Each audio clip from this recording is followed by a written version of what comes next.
I'm Chef Ray Bear from Halifax, Nova Scotia. I'm a Cree chef and been in the industry for, let's say, 30 years. I have my own company and kind of not based in one particular spot. I do a lot of high-end events, lots of land-based teaching, that sort of thing, but basically Indigenous-based stuff. I guess I started cooking very young. I think I was about 12 when I hit the industrial kitchen, if you will, and really knew exactly what I wanted to do at a young age. Put my heart and soul into it and kind of jumped in 2 feet and had some really fantastic mentors along the way. Earlier on, probably when I was about 16, I worked for a company that used to do Treaty Day in Halifax.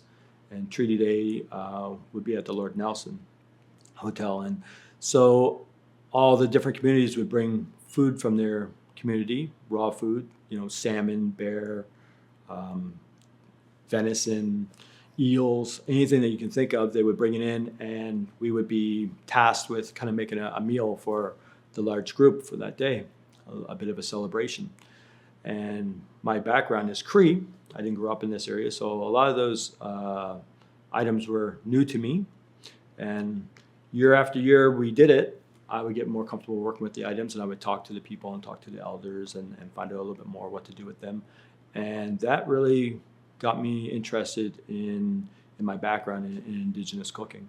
And it kind of went from there. And so every year I would get more into it, and basically throughout my career, it kind of went from mainstream kind of high end, but always with an idea of one with the land and land-based cooking. And that's led me to this point where I've basically focused mostly on Indigenous food. Canada is one of those unique countries, probably more so than many, that we have the melting pot, if you will, of all these different cultures that kind of come together. But we're also a new country compared to many historic countries. And so it's been a hard and kind of long-fought battle to establish our own type of cuisine, because we do have all those different influences. But I think if you look at how cooking is going now, the world is small, and you can pretty much get anything at any time, anywhere. But the focus of chefs and hopefully most people eating is, in your area, what's the biodiversity around your area, and that's what cuisine should be based on, with influences from other places, of course. So I would say, Canada is known for maple syrup and, probably some of our biggest exports, lobster and that sort of thing. Could I say that we have a particular Canadian dish that represents us? Probably not, because we're such a huge country.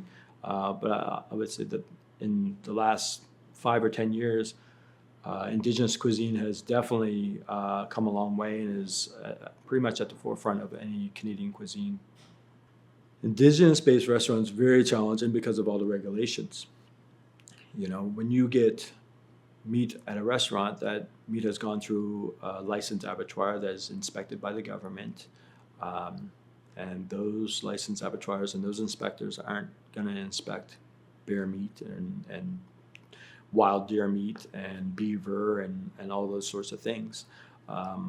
So trying to get that product that comes from your community onto the plate is almost impossible, unless you're based on a reserve that you can kind of bypass some of that. But stuff like lobster and eel and any seafood or anything like that, yeah, of course you can get that done. There's regulations on everything. I mean, that's basically what how do you say a word? Colonizing is. It's very regulatory. And so when you think about meats that we would harvest traditionally, we can't take that product and take it right to the table. We can't take it to the table at all, actually. It has to be kind of farm raised and gone through the inspection of the government. So for us to be authentic and really provide an authentic experience would be very challenging. Same with, say, some of the seafood and stuff. even hard for us to get some of our local seafood. One time I had to buy monkfish liver that was sold from here to France. I had to buy it back from France so I could use that product, which is kind of crazy if you think about that. So, all those challenges would make it very hard for a 100% indigenous-based restaurant. I think that would be very challenging. At this point in time, anyway, maybe that will change. I touch on it. So even with foraging from place to place, in Nova Scotia, you can forage and you can sell mushrooms and ramps and sea vegetables and sea lettuce and all these different things you can sell to the restaurants, and the restaurants can use it. There's no real regulation there. In New Brunswick, 100% different regulation. Can't do that in New Brunswick. I can buy foraged mushrooms from Nova Scotia and serve them in New Brunswick, but I can't buy foraged mushrooms from New Brunswick and serve them in New Brunswick. Completely different system. So in BC, they're way ahead in the way that they actually have an indigenous red seal for chefs. So they have a completely different program for indigenous chefs, and their trading, their First Nation trading allows them to serve a lot different stuff than what we would be able to do on the East Coast. Yeah, I mean, I'm on panels and talks all the time, and that's something that I've kind of been challenged with, is to bring that east and kind of incorporate that into some of the different studies here, that hopefully we will have our own indigenous thing right across the country at some point. I think it's a double-edged sword about the regulations, because obviously we don't want people out there harvesting unresponsibly, harvesting animals from the wild left and right. We wouldn't have any left. So the fact that it can't go on every menu in every restaurant is probably a good thing. But if it's something that is speaking to the traditions and authenticity of Indigenous, I think that there should be a way that we'd be able to serve that product. Regulations are there to protect the consumer 100%.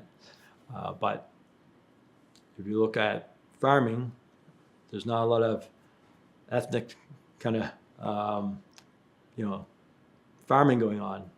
Authentic meat coming from wild ranges is far more better for you than, say, grain and corn-fed beef.